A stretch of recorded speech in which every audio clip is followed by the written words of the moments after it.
를 맞이하여서 저희가 아버지 앞에 예배를 드리고자 모였습니다. 아버지, 저희가 부족한 입술로 주님을 찬양하려 합니다. 주님께서 저희 찬양을 기쁘게 받아주시옵고 저희 모든 성도들의 찬양을 주님께서 흠망하여 주시옵소서. 첫 시간입니다. 마지막 시간까지 주님께서 함께 주셨고 감사드리고 예수님의 이름으로 기도하였습니다. 아멘. 할렐루야. 첫 찬양으로 사랑하는 나의 아버지란 찬양 준비했습니다. 앞에 가사 보시면서 함께 하나님을 찬양하시도록 하시겠습니다.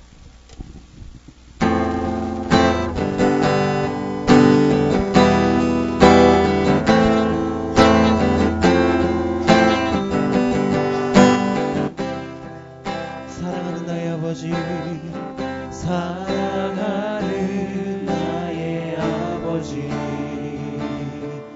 이름 높여드립니다.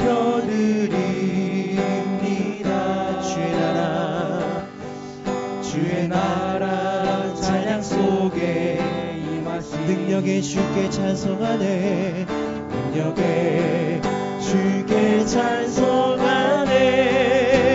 전능하신 하나님 찬양 언제나 동일하신 주 전능하신 하나님 찬양 영원히 다스리네. 다시 한번 사랑하는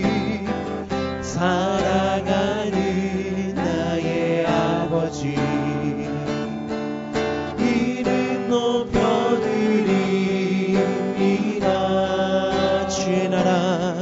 주의 나라 찬양 속에 임하신 이 능력에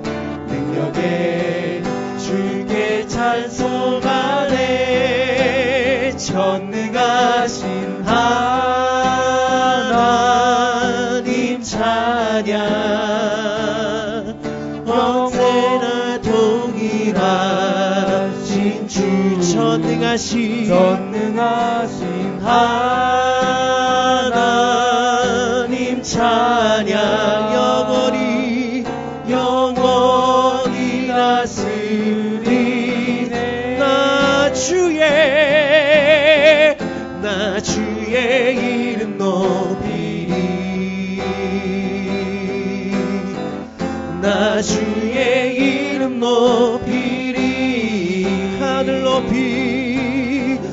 하늘 높이 올린 깃발처럼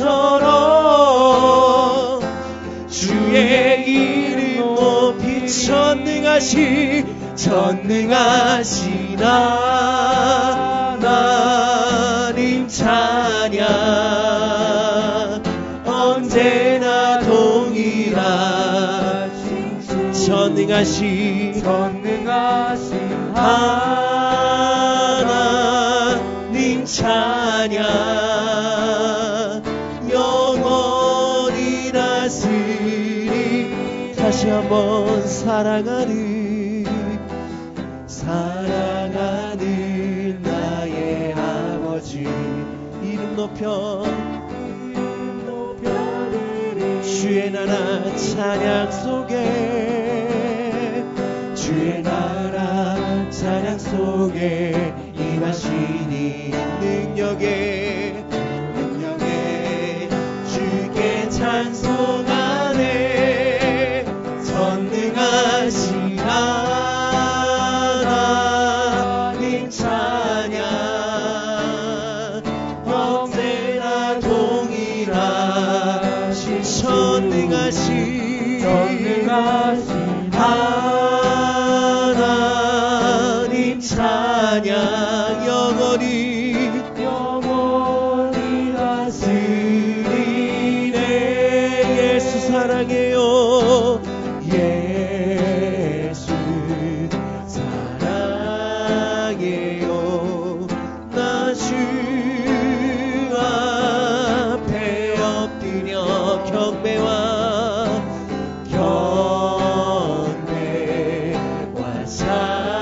찬양 왕께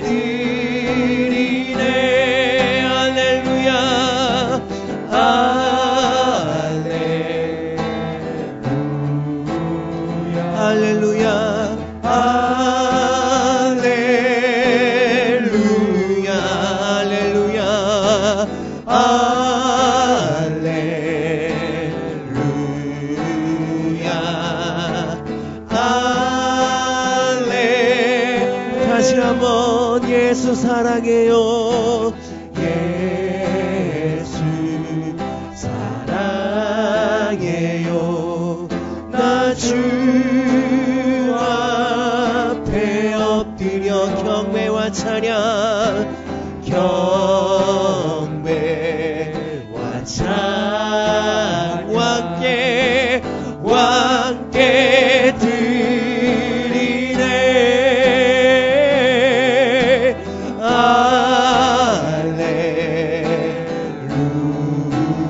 할렐루야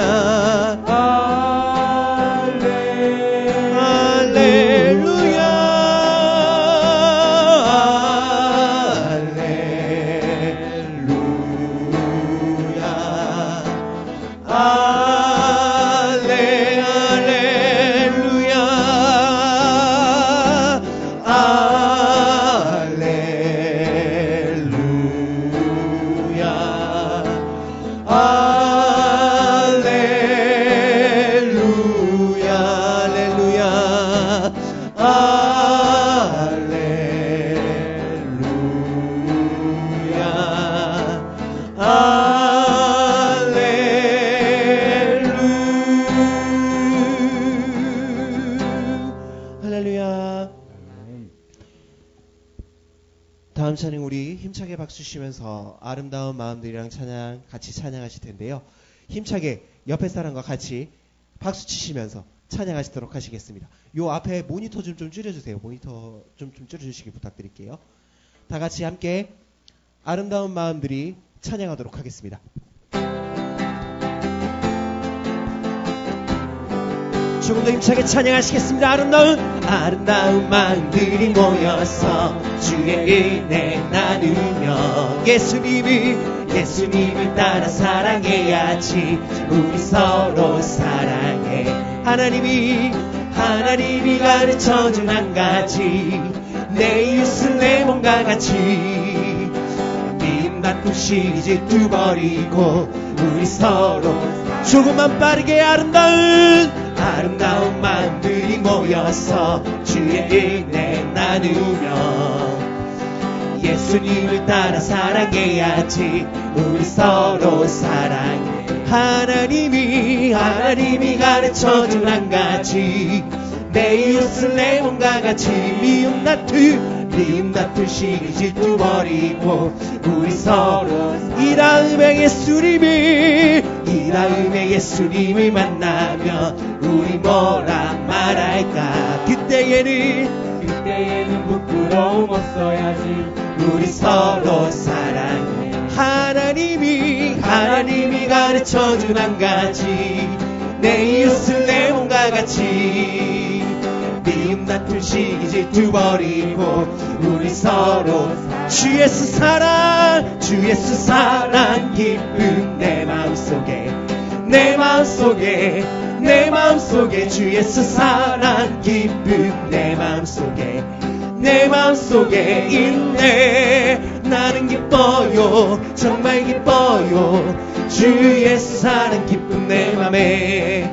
나는 기뻐요, 정말 기뻐요. 주 예수 사랑 기쁨. 다시 한번 주 예수 사랑 기쁨 내 마음속에 주 예수 사랑 기쁨 내 마음속에 있네. 나는 기뻐요, 정말 기뻐요. 주 예수 사랑 기쁨 내 맘에. 나는 기뻐요, 정말 기뻐요. 주 예수 사랑 기쁨. 이제는 정죄 없네.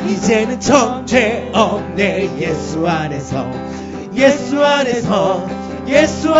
이제는 정죄 없네. 예수 안에서 없네. 나는 기뻐요, 정말 기뻐요. 주 예수 사랑 기쁨 내 맘에. 나는 기뻐요, 정말 기뻐요. 주 예수 사랑 기쁨 내 맘에. 이제는 해방됐네. 예수 안에서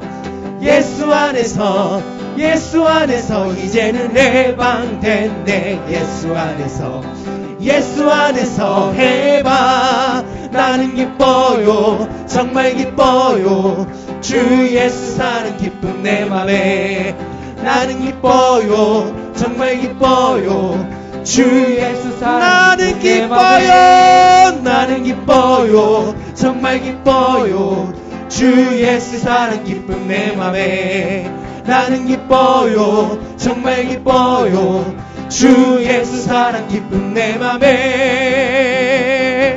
할렐루야. 아멘. 다음 찬양은 할 수 있다 하시는 이랑 찬양 준비했습니다.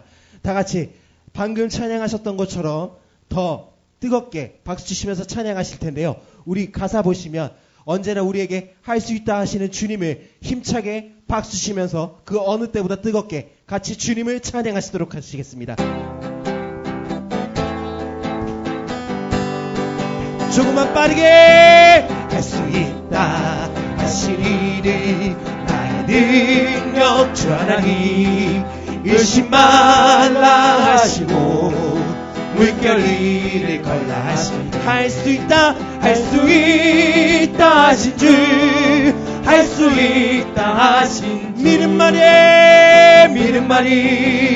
믿음만이 능력이라 하시네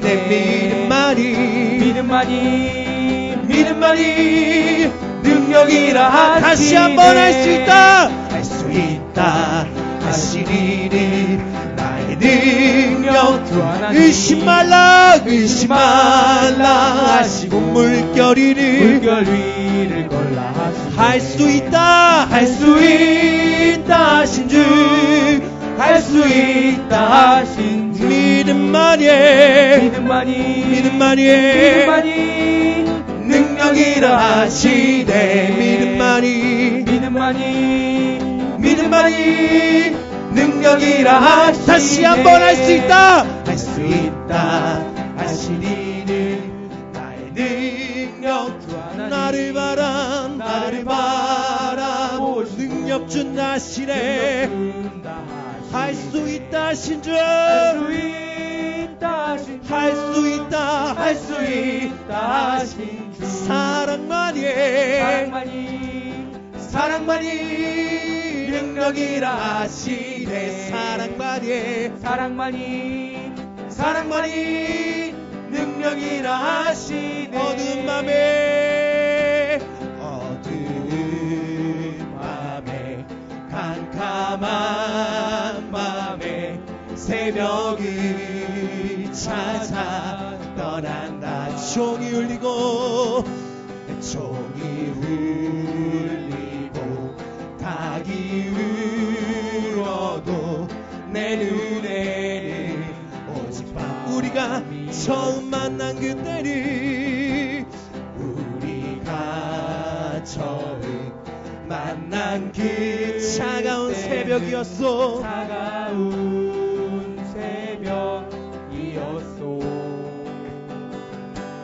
주님 맘속에 여명이 나는 느낄 수가 있었어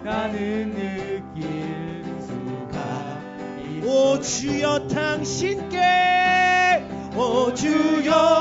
당신께 감사하리라 진로와 내게 주심을 나에게 영원한 사랑 속에서 떠나지 않게 하소서 다시 한번 어두운 밤에 캄캄한 밤에 새벽을 찾아 떠난 나 종이 울리고 닭이 울어도 내 눈에는 오직 조금 더 힘차게 우리가 처음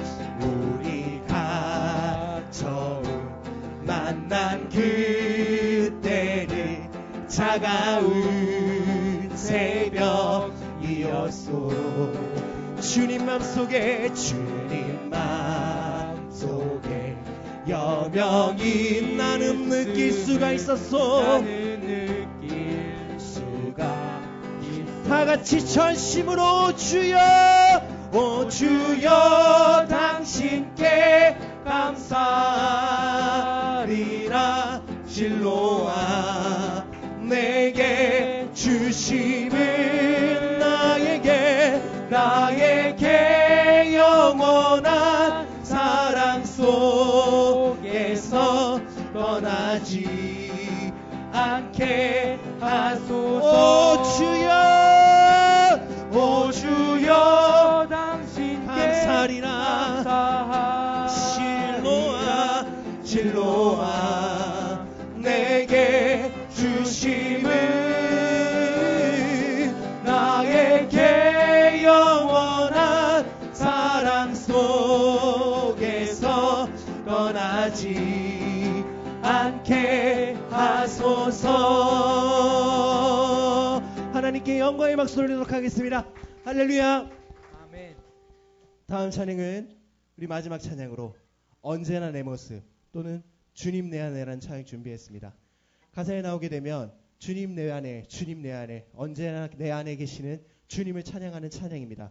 앞에 가사를 보시면서 전심을 다하여 내 안에 계신 주님께 영광을 돌리고 찬양하시는 여러분들이 되시길 바랍니다. 다 같이 함께 찬양하시도록 하시겠습니다.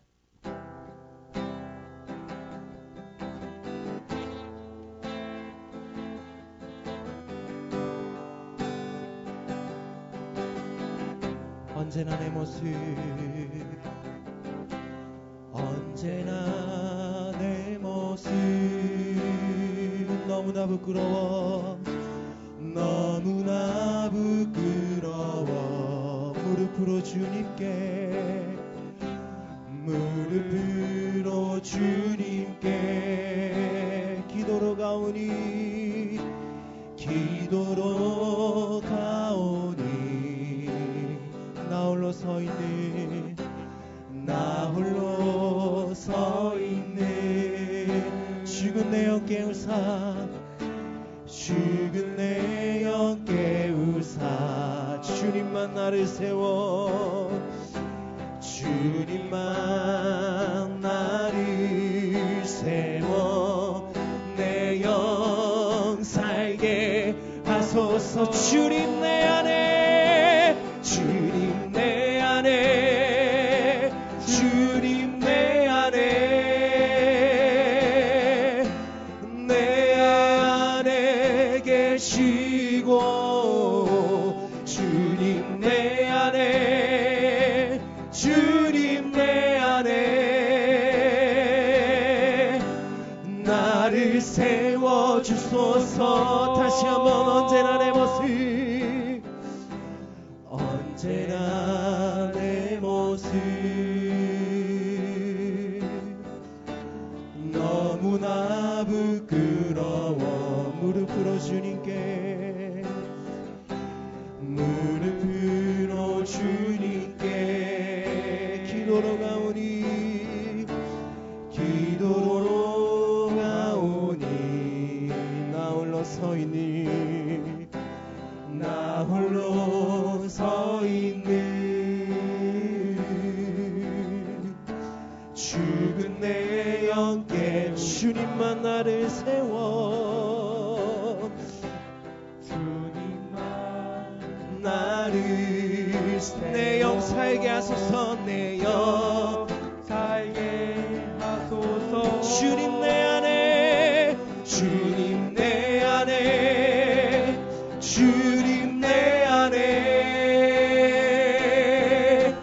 내 안에 계시고, 주님 내 안에, 주님 내 안에 나를 세워, 나를 세워 주소서. 전심을 다해 주님 내 안에, 주님 내 안에, 주님 내 안에, 내 안에 계시고, 내 안에 계시고, 주님 내 안에, 내 안에, 주님 내 안에 나를 세워, 나를 다시 한번 주님 내 안에, 주님 내 안에, 주님 내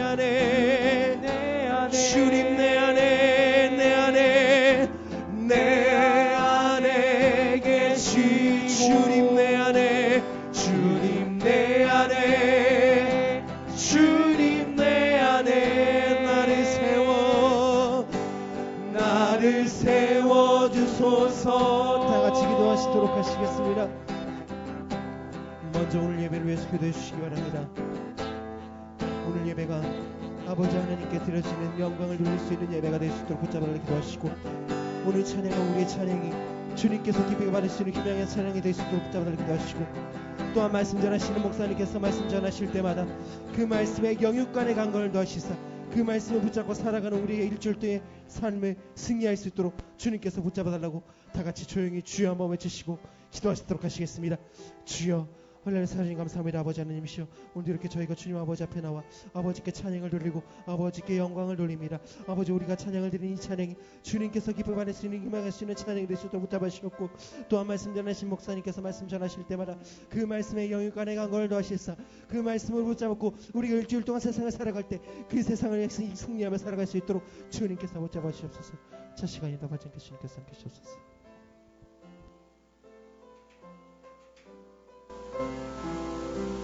하나님 감사합니다. 오늘도 거룩하고 복된 주일을 맞이해 주님 앞에 나와 주님을 찬양하며 영광 돌리게 하시는 하나님, 이 시간은 또 말씀을 듣는 시간에는 주님께서 함께 하시고 말씀 속에 하나님의 영광을 체험하게 하시고 우리 인생의 모든 문제들, 특별히 하나님 영안 열리고 영적 세계를 바라보는 내 죄를 준비하며 살 수 있는 믿음을 결단하게 도와주옵소서.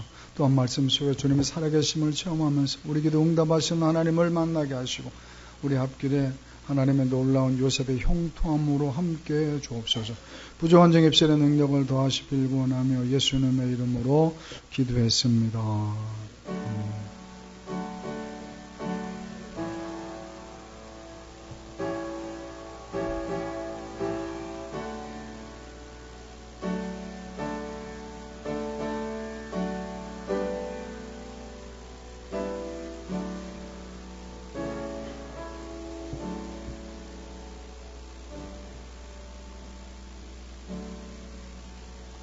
오늘 하나님께서 우리에게 주시는 말씀은 요한복음 9장 1절부터 7절까지입니다. 요한복음 9장 1절부터 7절까지 교독하도록 하겠습니다.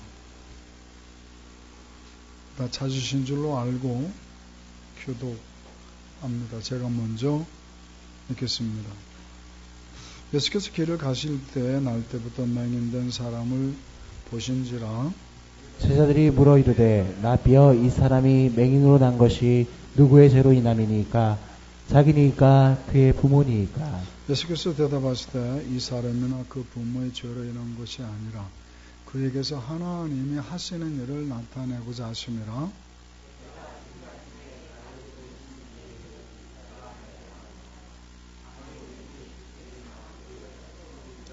내가 세상에 있는 동안에는 세상의 빛이로라. 이 말씀을 하시고 땅에 침을 뱉어 진액을 이겨 그의 눈에 바르시고 7절 함께했습니다. 이르시되 실로암 못에 가서 씻으라 하시니, 실로암은 번역하면 보냄을 받았다는 뜻이라. 이에 가서 씻고 밝은 눈으로 왔더라. 아멘. 할렐루야. 옆에 분들 인사합시다. 은혜 많이 받으세요. 다시 한번 인사합니다. 아우로나 시험 잘 봐라. 이번 아우로니가 이번 목요일 수능 시험 치릅니다. 이번에 지금까지 달고 닦았던 실력 후회 없이 만족할 만한 시험을 치르시도록 엄마 아빠는 당연히 기도하겠지만 우리들도 기도 많이 해주시기를 부탁을 드리겠습니다.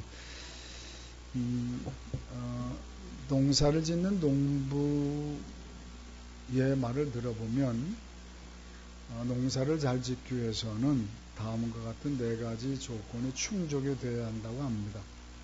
첫 번째, 농사를 잘 짓기 위해서 필요한 조건이 무엇이냐? 당연히 땅이 좋아야 한다고 합니다. 기름 줘야 되죠. 땅만 좋으면 되느냐? 아니다. 종자, 씨도 좋아야 된다. 그러면 땅과 종자만 좋으면 풍성한 열매를 맺을 수 있느냐? 그렇지 않다. 농부의 정성스러운 수고가 필요하다.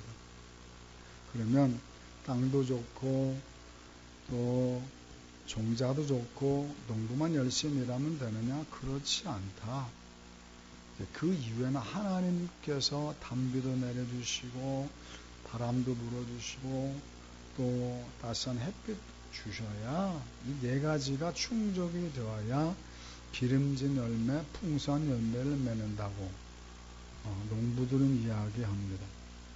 그런데 그 중에서도 이 네 가지 조건 중에서 가장 중요하다는 것이 무엇이냐? 농부들은 땅을 말합니다.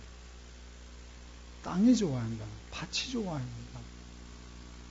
그래서 묵은 땅을 경작을 해서 잡초를 제거하고 그리고 바람이 잘 통하도록 땅을 부드럽게 해야 그래야 밭이 길들여지고 그래서 밭갈이 잘하는 농부를 농부 중에 최고로 쳐준다고 합니다. 밭갈이.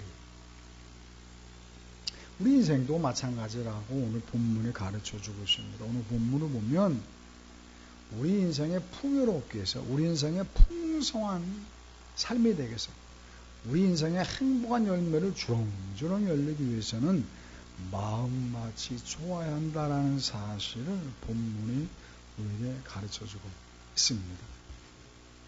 오늘 본문은 우리가 읽어서 잘 아는 것처럼 오늘 찬양 속에서도 등장하지만 예수님께서 눈먼 소경을 실람 연못으로 보내서 눈을 뜨게 해주는 사건을 기록하고 있습니다. 그러면 오늘 본문 말씀을 통해서 과연 나는 행복한 인생, 풍요로운 인생, 풍성한 삶, 행복한 열매를 주렁주렁 맺을 수 있는 마음밭인지 우리 스스로를 돌이켜보면서 오늘 말씀을 통해서 정말 우리의 마음밭을, 기름진 마음밭, 윤기나는 마음밭을 만드시고 하나님이 예비하신 풍성한 열매를 가득 누릴 수 있기를 주님의 이름으로 축원합니다. 그래서 오늘 본문의 제목을 함께 따라 봅시다. 기름진 마음밭. 우리 마음밭이 잘 되어 있어요. 하나님께서 단비를 내려주시고 영적 단비, 영적인 성령의 바람을 불어주시고 영적 따스한 빛을 비춰주시고 우리 풍성한 행복의 열매를 주렁주렁 맺힌다는 사실을 우리 깨닫고 마음밭이 기름지기를 주님의 이름으로 축원합니다. 그럼 우리가 어떻게 하면 어떤 마음이 기름진 마음밭이냐는 겁니다. 어떤 마음? 첫 번째 기름진 마음밭이라고 한다면 우리가 하나님의 시각으로 매사를 긍정적으로 바라볼 수 있어요. 긍정적인 마인드를 가질 수 있어야 됩니다. 하나님의 시각은 항상 긍정적이기 때문입니다. 그러므로 따라합시다. 하나님의 시각을 갖자. 하나님의 시각을 갖자. 1절부터 3절까지 읽습니다. 시작. 예수께서 길을 가실 때 날 때부터 맹인된 사람을 보신지라. 제자들이 불러 이르되 랍비여, 이 사람이 맹인으로 난 것이 누구의 죄로 인함이니까? 자기니까 그의 부모니까? 3절. 예수께서 대답하시되 이 사람이나 그 부모의 죄로 인한 것이 아니라 그에게서 하나님이 하시는 일을 나타내고자 하십니다. 아멘. 예수께서 어느 날 제자들과 함께 길을 걷고 계셨습니다. 그런데 저만치서 눈먼 소경에 걸어오고 있습니다. 그때 제자 중 한 사람이 무슨 생각이 들었던지 예수님께 묻습니다. 예수님, 저자가 맹인인데 저자가 맹인된 것이 누구의 잘못입니까? 아론의 잘못입니까? 아론의 부모님 잘못입니까? 저 사람 본인이 잘못한 겁니까? 그분의 부모님이 잘못한 겁니까? 라고 물었습니다. 그렇게 묻는 이유가 있습니다. 그 당시 이스라엘 사람들은요, 누가 크게 범죄하면 하나님이 반드시 그의 죄의 대가를 치르게 하기 위해서 병을 주셨다는 걸 믿고 있었죠. 사람은 속일 수가 있습니다. 완전 범죄를 할 수 있습니다. 그렇지만 하나님은 속이지 못하기 때문에 하나님께서는 범죄한 자를 지켜보시고 본인에게든지 아니면 그 후손에게 벌을 주신다고 그렇게 그들은 그런 믿음을 갖고 있었습니다. 그래서 지금 제자가 묻는 겁니다. 예수님, 저자가 맹인된 것이 벌을 받아서 그럴 때 누가 잘못한 겁니까? 본인이 잘못해서 저런 겁니까? 아니면 부모님이 잘못해서 저렇게 맹인이 된 것입니까? 물었습니다. 그랬더니 예수님께서 엉뚱한 대답을 하십니다. 아니야, 누구의 잘못도 아니야. 본인의 잘못도 아니고 부모의 잘못도 아니고 무슨 일을 하려 합니다? 하나님이 일을 하시려고 저가 맹인이 된 것이다 라고 대답하셨습니다. 자, 제자들은 맹인을 바라보면서 무엇을 떠올렸습니까? 죄를 떠올렸습니다. 그런데 예수님께서는 맹인을 보면서 무엇을 떠올렸습니까?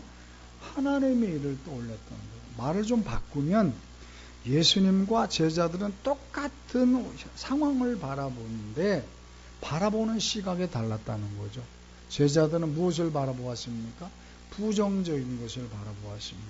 그렇지만 예수님께서는 그 상황을 보면서 무엇을 떠올렸습니까? 긍정적인 마인드, 하나님의 일을 떠올렸다는 거죠. 그렇기 때문에 지금 예수님께서는 너희들이 정말 내 제자들이라면 항상 긍정적인 마인드를 가져야 된다라고 우리에게 그 사건을 통해서 가르쳐주고 있는 것입니다. 우리 사랑하는 성도님들은 항상 하나님의 자녀답게 예수님의 제자답게 긍정적인 마인드의 주인공 되시길 주님의 이름으로 축원합니다. 왜냐하면 하나님의 자녀들은 당연히 하나님의 시각으로 긍정적인 마인드를 가질 수밖에 없는 존재이기 때문이라는 겁니다. 생각해 보세요. 여러분들, 처녀가 아이를 낳을 수 있습니까? 말도 안 돼요. 그건 상식적으로 맞지 않은 말입니다. 아니 2000년 전에 죽은 예수라는 청년의 죽음이 어떻게 내 죄를 용서할 수 있습니까? 그게 말이 됩니까? 말이 안 돼요. 십자가에 죽었던 예수라는 청년이 3일 만에 부활을 하고 살아나고 그리고 하늘로 승천했다? 이게 말이 아니에요. 말도 안 해요. 상식에서 벗어나. 그건 안 믿어줘야 될 상식입니다. 근데 그게 어떻게 믿어졌습니까? 하나님께서 우리에게 긍정적인 마인드를 우선 주셔서 우리에게 그것이 믿어지도록 믿음의 선물을 주셨기 때문에 가능한 것입니다. 믿으시길 주님의 이름으로 축원합니다. 어차피 하나님께서는 우리를 구원하시기 위해서 먼저 긍정적인 마인드를 심어주셨던 겁니다. 또 예수님 믿어 구원받아야 되니까 우리에게 긍정적인 마인드를 주셔서 믿기 힘든 일을 믿어지게 하신 그 자체가 하나님께서 우리를 긍정적인 마인드를 갖게 하신 축복이라는 겁니다. 그렇게 하나님 긍정적인 마인드를 주셔서 우리를 하나님 자녀 삼으셨기 때문에 우리들은 매사를 바라볼 때 무슨 마인드? 긍정적인 마인드. 누구의 시각? 하나님의 시각으로 바라볼 수 있어야 한다는 거죠. 근데 우리는 가끔 보면 그런 분들 보죠. 나는 왜 맨날 이 모양 입고 그래야 돼? 내가 전생에 무슨 죄를 저질렀다고. 하필이면 내가 왜 이런 힘든 일을 당해야 돼? 그런 분들은 아직은 우리가 구원받았다는 사실에 대해서 확신을 갖지 못한 자들이라는 거죠. 당신의 제자라면 하나님의 백성이라면 당연히 그 사실을, 그 현상을, 그 상황을 믿음의 시각으로, 하나님의 시각으로, 그래서 긍정적인 마인드로 해석할 수 있어야 된다. 그러한 신앙이 되시길 주님의 이름으로 축원합니다. 오늘 목사님께서 새벽 제단을 강조하기 위해서 여러분들 새벽 일찍 일어나셔야 됩니다. 그러면서 격언 하나를 예화로 두셨죠. 다 잘 아시는 격언. 일찍 일어나는 새가 벌레를 잡는 법입니다. 새벽 제단을 강조하기 위해서 그런 격언을 들었습니다. 그랬더니 그 말씀을 듣고 있던, 설교 듣고 있던 집사님 중에 아주 삐다닥한 집사님 한 분이 이렇게 입을 삐죽이며 질문을 던집니다. 목사님, 그러면 그 새벽에 일찍 일어나서 잡혀먹은 벌레는 무슨 죄가 있습니까? 그런 질문을 하니까 목사님께서 갑작스러운 질문에, 엉뚱한 질문이니까 할 말을 잃어버린 겁니다. 목사님 얼굴이 벌개집니다. 뭐라고 대답은 할 텐데. 그러면서 그 분위기가 썰렁해졌습니다. 바로 그때였습니다. 그 옆에 있던 긍정적인 마인드 집사님이 이렇게 대답합니다. 그거 모르긴 몰라도 그 벌레는 벌 받은 겁니다. 무슨 벌을 받은 겁니까? 라는 사람들이 벌을 받았다고 하니까 그 벌레가 성도들이 옆에 있다 그 긍정적인 마인드 집사님을 바라봅니다. 그랬더니 그 긍정적인 마인드 집사님이 빙그레 웃으면서 그럽니다. 그 벌레는요, 부모님 말씀 안 듣고 공부 안 하고 밤새도록 밤늦게 싸돌아다니다가 새벽에 돌아오다가 벌 받은 겁니다. 그랬더니 옆에서 듣고도 성도님들이 지금처럼 와 하고 웃었습니다. 생각해 보시기 바랍니다.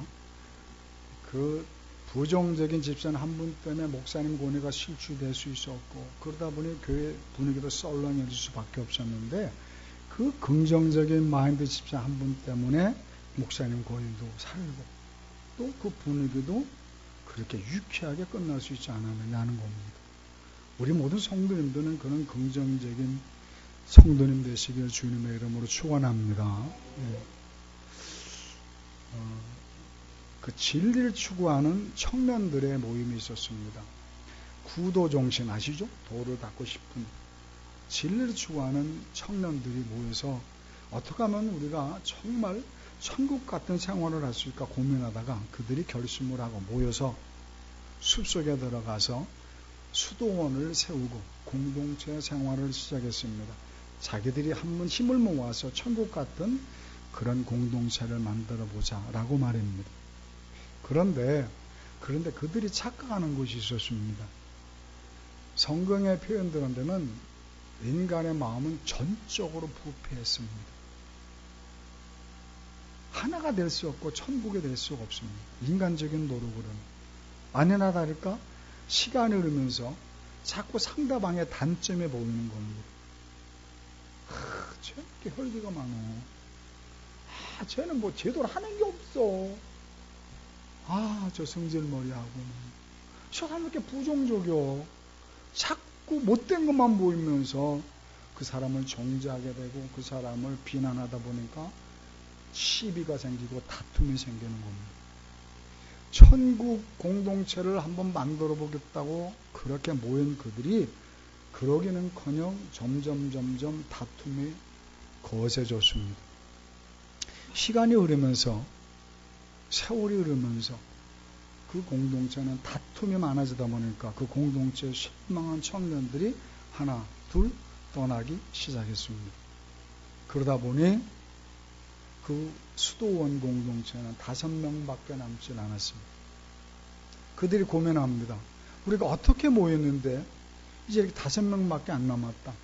그러니 이 공동체 수도원을 폐지할 것이냐 아니면 그래도 끈질기게 존속할 것이냐 그들끼리 고민을 하다가 안 되겠다 싶어서 그 당시 존경받는 랍비를 찾아갔습니다. 그리고 물었습니다. 랍비님, 지금 우리가 이러이러한 상황인데 어찌 됩니까? 5명밖에 안 남았는데 수도원을 폐지해야 됩니까? 존속해야 됩니까? 그랬더니 랍비님이 이렇게 대답을 합니다. 지금 5명밖에 안 남았다는 것은 하나님의 뜻이 있는 겁니다. 무슨 뜻입니까?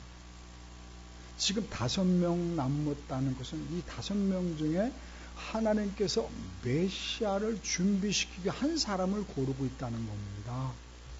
그러니 공동체를 폐지하지 마시고 메시아를 기다리십시오. 이 5분 중에 누가 메시아가 드러나게 될 것입니다. 그런 겁니다. 그 말을 듣고 5명이 수도원으로 돌아와서 곰곰이 생각해 봅니다.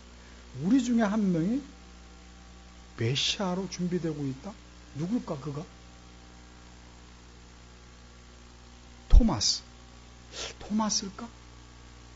아니야, 토마스는 그놈은 왜 이렇게 의심이 많어? 그렇게 의심 많은 친구가 무슨 메시아 자격이 있어?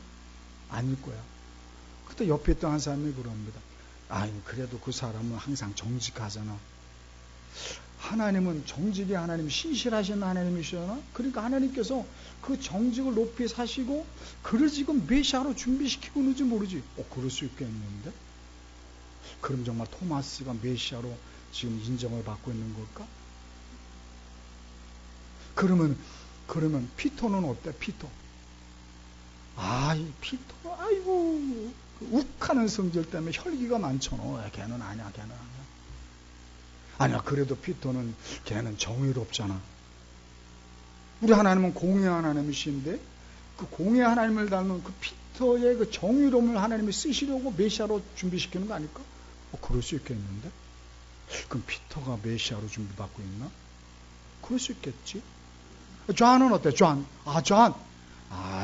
걔는 너무 우유부단해. 메시아가 결단력이 있어야지. 우유부단하면 되겠어? 아니, 그래도 걔는 사랑이 우리보다 제일 많죠. 하나님은 사랑이 하나님이신데 하나님께서 그 친구의 사랑을 보시고 메시아로 준비시키는 건 아닐까? 그럴 수 있겠다. 사무엘은 어때? 사무엘은 걔는 너무 잘하는 게 없어. 뭐 제대로 하는 게 없는데 어떻게 그가 메시아가 있어? 무능하잖아 얘는. 아니야. 그렇게 무능하니까 그는 하나님을 전적으로 해서 매일 기도하잖아. 맞아. 그러니까 그 무능함을 이용해서 하나님께서 기도시키고 그래서 그걸 메시아로 만들려는 건 아닐까? 그러고 보니 그런 것 같아. 필립은 어떨까? 아이고, 걔는 너무 욕심이 많어. 그런 자가 어떻게 욕심이 많은 자가 메시아? 아니야, 그래도 걔는 열정적이잖아. 우리 하나님은 열심히 하나님이신데 열심히 성품을 닮은 그 필립을 하나님이 메시아로 준비시킨 건 아닐까? 사랑하는 성도님, 제가 무엇을 지금까지 말씀드린지 아시겠습니까? 세상적인 시각으로 바라봤을 때는 욕심 많은 자유, 혈기 많은 자유, 무능한 자유, 더 투덜투덜대는 자이지만 하나님의 시각으로 바라보니 모두 다 메시아의 성품을 갖추고 있다는 거죠. 그러니 그 5명은 서로가 메시아로서 성품을 갖췄다고 보게 되니까 서로 존경하게 되고 사랑하게 되고 섬기게 되고 그러다 보니 그 5명은 그 공동체를 천국으로 만들 수 있었고 그러다 보니 주위 사람들에게 소문이 나서 그 수도원으로 많은 사람들이 모여들었다는 사는 성도들 긍정적인 마인드를 가지고 우리가 풍성한 행복의 열매를 많이 맺기를 주님의 이름으로 축원합니다. 긍정적인 마인드는 나 자신을 행복하게 만듭니다. 우리 모두 하나님의 시각으로 긍정적으로 바라보시길 주님의 이름으로 축원합니다.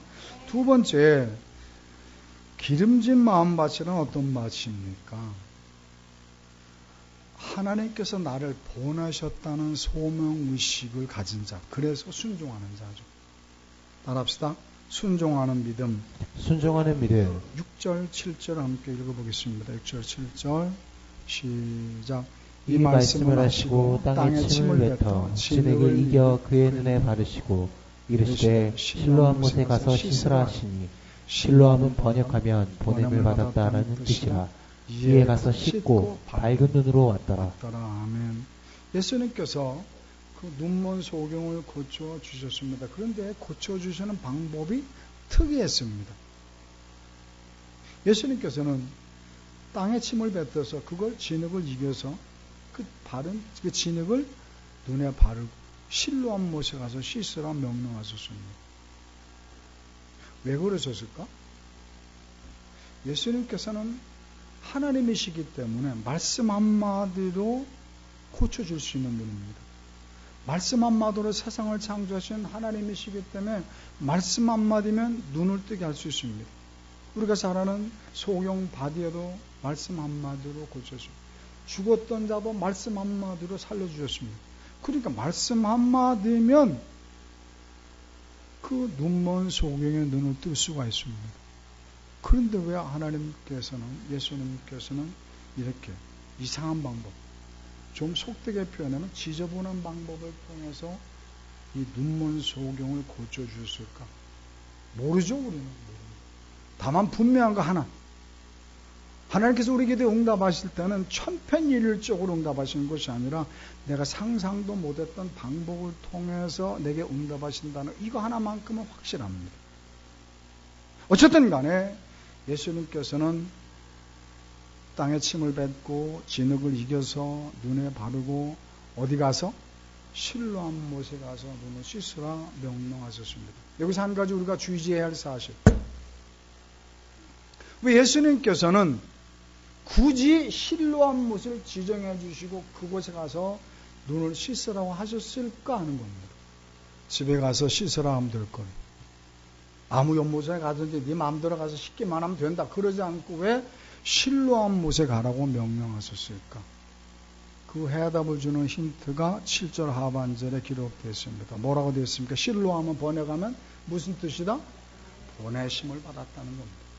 성경이 지금 우리에게 무엇을 말씀하고 싶은 겁니까? 소경이 하나님의 보내심을 받아 실로암 못에 가서 순종을 했더니 하나님의 영광이 드러났다는 겁니다.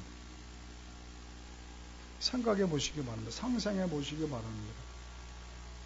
그 소경은 실로암 못을 찾기 위해서 이 사람, 저 사람에게 물어서 실로암 못이 어디입니까? 어디입니까? 어디입니까?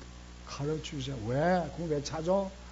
내가 지금 이러이러한 분을 만났는데 그분은 메시아라고 합니다. 이러이러한데 거기 가서 씻으면 된다고 합니다. 굳이 실로암 못에 가야 되는데 그런다고 합니다.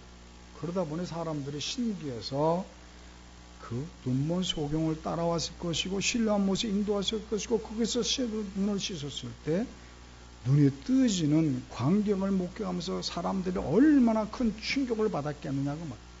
그래서 하나님의 영광을 돌리지 않았겠느냐. 이처럼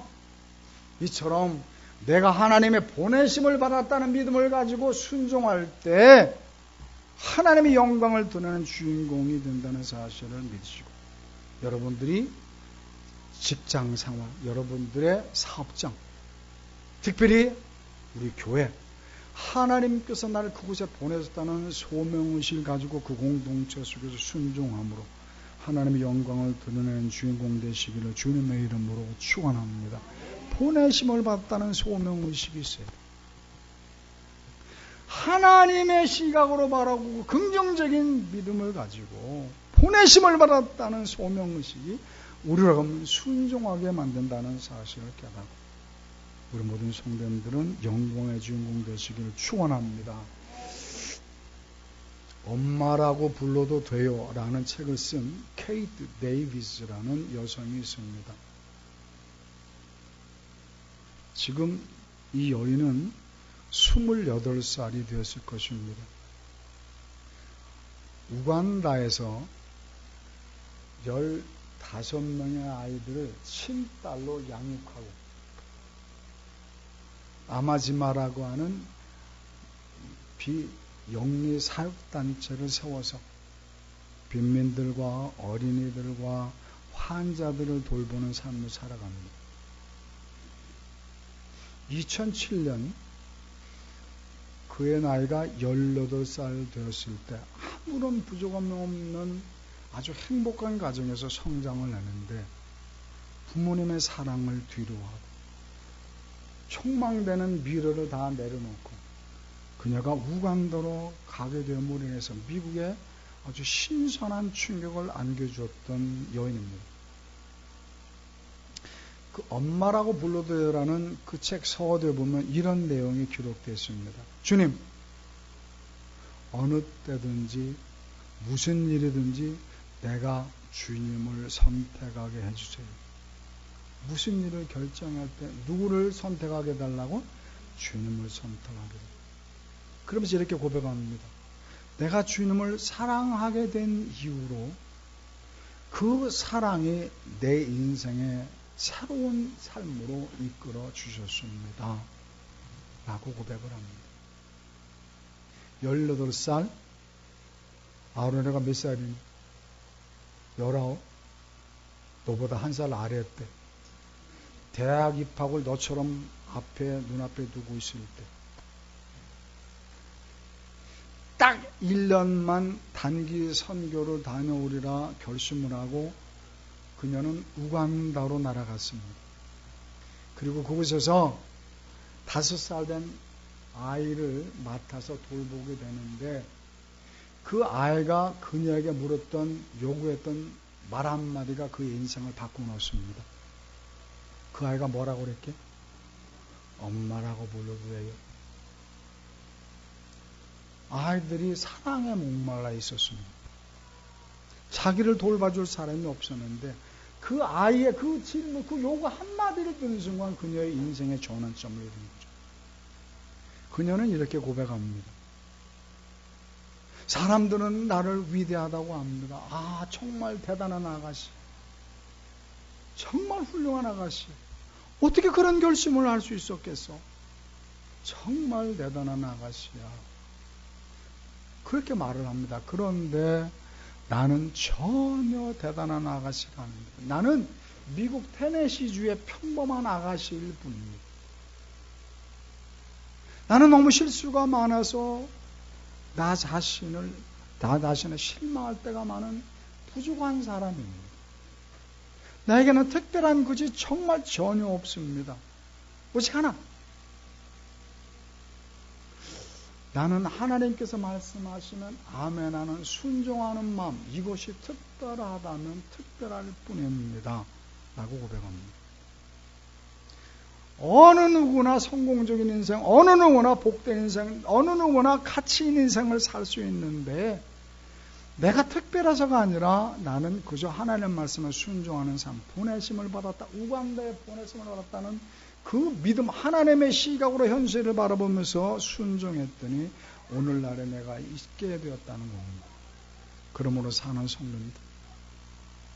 직장, 사업장, 교회, 하나님께서 나를 사랑하셨기 때문에 보내셨다는 소명의식을 믿음의 눈으로 바라보면서 항상 순종하시고 주님의 영광을 드러내는 주인공 되시길 주님의 이름으로 축원합니다.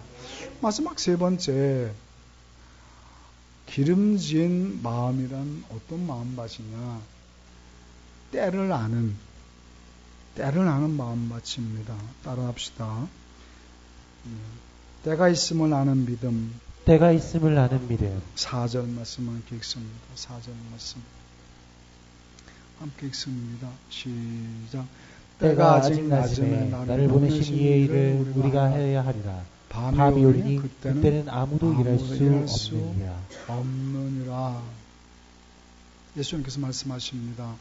지금 네 인생의 밤이 다가오고 있다. 네 인생의 겨울이 다가오고 있다. 담비나 아론이나 윤수나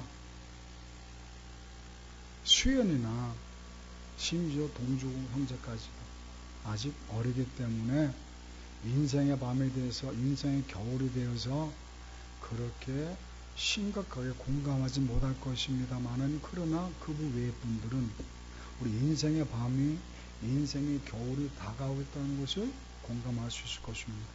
그렇다면 우리들은 인생의 밤이 다가온다는 믿음을 갖고 하나님께서 나를 그 직장에, 그 사업에, 우리 배에 보내셨다는 믿음의 시각을 갖고 마음껏 순종함으로 인해서 후회 없는 인생 되시기를 주님의 이름으로 축원합니다. 할 수 있을 때입니다. 할 수 있을 때. 인생의 밤이 다가오고 있다는 말은 할 수 있는 시간, 여유 있는 시간은 지금밖에 없다는 것을 우리에게 가르쳐주고 있죠.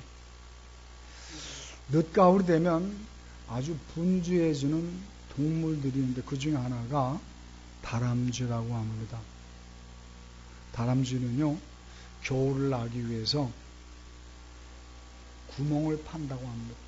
구멍을 파고 나서 거기에 도토리 하나를 집어넣고 땅 흙으로 덮고 그 위에 나뭇잎으로 위장을 한다고 합니다. 그리고 또 구멍을 뚫고 거기에 도토리 하나를 집어넣고 흙을 덮고 또 나뭇잎으로 위장을 합니다.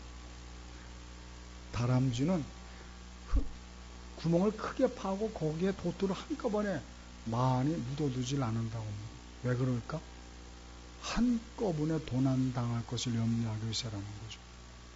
그래서 구멍에 하나씩, 도토리 하나씩, 그렇게 구멍을 몇 개 뚫는가? 보통 2,000개를 뚫는다고 합니다. 그러면 도토리 몇 개 심은 거예요? 2,000개. 왜? 그래야 겨울을 무난히 날 수 있기 때문에. 지혜로운 동물을 또 하나님 우리 주시는 메시지가 뭡니까? 너도 그렇게 인생의 겨울을 준비해. 인생의 밤을 그렇게 준비하라고 말이죠. 우리가 너무나 잘 아는 스티브 잡스, 몇 년 전에 56세의 젊은 나이로 그는 세상을 등지고 말았습니다. 애플의 CEO 아니었습니까? 그가 17살 되던 날 어느 귀한 말씀 한 구절을 접하게 됩니다. 그 귀한 말이 무엇이었느냐, 이런 내용이었다고 그래요. 당신의 매일매일을, 누구의 매일매일을? 아론의 매일매일, 윤수의 매일매일을 오늘을 마지막 날처럼만 산다면 당신은 어느 날 성공의 길에 서 있다는 것, 인생의 성공자가 되었다는 것을 깨닫게 될 겁니다. 다시 한번, 당신의 매일매일을 오늘의 마지막 날처럼 산다면 당신은 어느 날 인생의 성공자가 되어 있을 것입니다. 그 말을 듣고, 그 말을 읽고 그는 30년간 매일같이 아침에 일어나서 거울을 보면서 이렇게 자기에게 물었답니다. 거울에 비춘 자기를 보면서, 스티브, 오늘이 너의 마지막 날이라면 너는 지금 하려는 그 일을 할 것이냐? 그렇게 묻는다는 거예요. 뭐라고? 윤수가 거울을 보면서 자기 자신에게 묻습니다. 윤수야, 오늘이 너의 마지막 날이라면 너는 지금 하려는 일을 할 것이냐? 오늘은 너무 심심한데 영화나 보러 갈까? 근데 오늘이 마지막 날이라면 그 짓 하겠느냐, 그 말. 그렇게 30년을 살았다는 거죠. 그랬던 어느 날 그가 애플의 CEO가 되어 있었다라는 겁니다. 전도서 12장 1절입니다.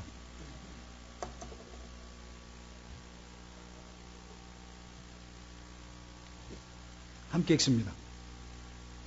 전도서 12장 1절 같이 읽습니다. 시작. 너는 청년의 때에 너의 창조주를 기억하라. 곧 공고한 날이 이르기 전에 나는 아무 낙이 없다고 할 해들이 너는 청년의 때, 전에. 힘이 있을 때, 능력이 있을 때, 할 수 있을 때, 여유 있을 때 누구를 기억하라? 왜 하나님을 기억하라고 말씀하시고, 하나님의 심판이 준비되어 있다는 사실, 너를 이 세상에 보낸 하나님의 선하신 뜻이 있다는 것, 보내심을 받았다는 것을 기억하라고 말이에요. 그리고 보내심을 받은 자에게 순종하는 삶을 살아라, 그 말이죠. 사랑하는 성도님들, 탈무드에 그런 말이 있습니다. 오늘은 내 인생의 최초의 날이며 오늘은 내 인생의 최후의 날이다. 오늘은 내 인생의 뭐다? 최초의 날입니다. 그렇지 않습니까? 그래 신선합니다. 기대감이 부풀어 있습니다. 오늘 무슨 일이 일어날까? 그렇지만 또 한편으로는 최후의 날입니다. 아, 내가 오늘 내 인생을 마감할 수도 있겠다. 그런 믿음의 자세로 살아. 그러면서 오늘은 내 인생의 가장 젊은 날이다. 그렇죠? 내일이면 그만큼 늙습니다. 오늘은 내 인생의 가장 젊은 날이기 때문에 청년의 때입니다.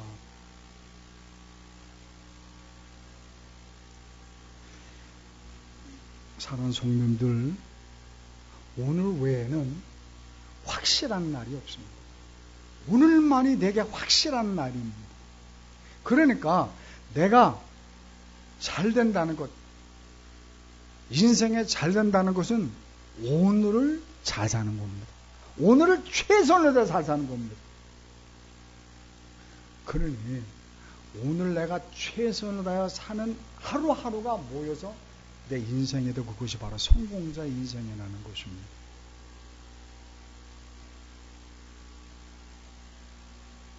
내게 주어진 시간은 오늘뿐입니다. 내게 주어진 시간은 오늘뿐이기 때문에 내일은 내 것이 아닙니다. 내일은 하나님이 허락하셔야만 누릴 수 있는 날입니다. 그러므로 오늘만이 하나님이 내게 주신 그 날임을 깨닫고 오늘 주어진 시간에 창조주를 기억하면서 청년의 때 오늘이 가장 젊은 내 인생의 날이기 때문에 최선을 다하십니다. 어떻게? 하나님은 나를 보내셨다. 그 직장에 보내셨다. 그 사업장에 보내셨다.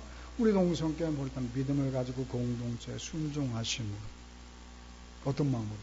긍정적인 마인드를 가지고 하나님의 나를 보내셨던 긍정적인 마음, 순종하라는 긍정적인 마음들을 바로 최선을 다하심으로 모두가 다 복된 인생 되시기를 주님의 이름으로 축원합니다. 기도의 자세를 취할 하나님께 기도합니다. 하나님, 오늘이 내 인생의 가장 젊은 날입니다. 청년의 때입니다. 주님, 나를 불쌍히 여기셔서 하나님께서 나를 이곳에 보내셨다는 그 직장에 그 사업대에 보내셨던 우리 교회에 보냈던 그런 하나님의 시각으로 긍정적인 시각으로 바로 여유 있을 때, 힘이 있을 때, 능력 있을 때, 할 수 있을 때 순종을 하나님의 영광된 주인공 되게 해달라고 주님께 조그맣게 주 한번 외치고 간절히 기도합니다. 주여 할렐루야. 하나님 아버지 감사합니다. 사랑하셔서 오늘도 주의 전에 불러모시고 이 소경의 모습을 통해서 열심히 그렇게 기도하십니다. 주님 무리를 연약한 존재, 주님 무리를 불쌍히 주옵소서. 주님 부정적인 사고방식 거부해주시고 하나님의 백성, 하나님의 사람 어차피 긍정적인 삶을 살 수밖에 없도록 우리를 이끄셨는데 하나님 긍정적인 마음을 가지고 나를 하나님께 보내셨다는 소명을 시기가 항상 하나님의 말씀을 순종하고 축복의 주인공 삼으시고 행복의 열매를 주렁주렁 맺게 하옵소서. 청년의 때입니다. 오늘이 내게서 가장 젊은 날은 주님 내일은 하나님께서 나를 주시는 살 수 있는 날이니까 오늘 최선을 다하게 주옵소서. 예수님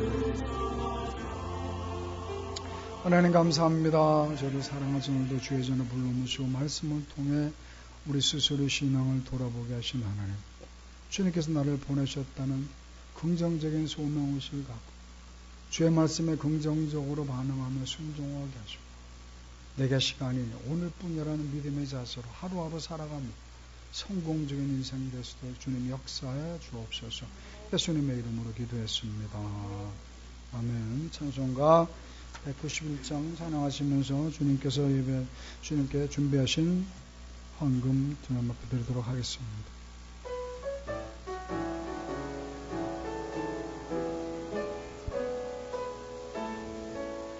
내가 매일 기쁘게 술래 길 행하며 주의 바른 나를 안보하며 내가 주의 큰 복을 받는 참된 비결에 주의 영이 함께함이라. 성령이 계시네 할렐루야 함께하시네. 좁은 길을 걸으며 만나 기뻐하는 것 주의 영이 함께함이라. 전에 죄에 빠져서 평안함이 없을 때 예수 십자가의 공로 힘입어 그 발 아래 엎드려 참된 평화 얻음은 주의 영이 함께함이라. 성령이 계시네 할렐루야 함께하시네.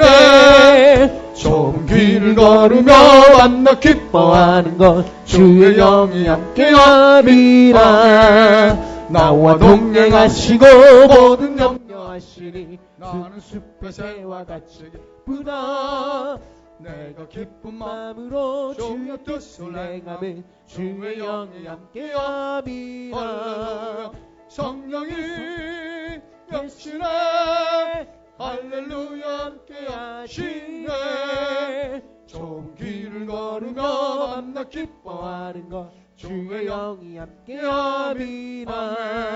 세상 모든 욕망과 나의 모든 욕력은 십자가 내 못을 박았나.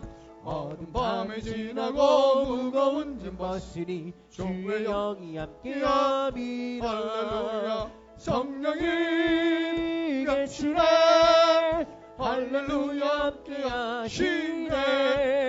좁은 길을 걸으며 만나 기뻐하는 것 주의 영이 함께함이라. 주님 세우신 교회 속히 부흥되기를 소원하면서 두 아들 믿음에 이루어져 만난 명문 가정을 소원하면서 11조가 천만원 돼서 하나님 귀하게 쓰임받기를 소원하면서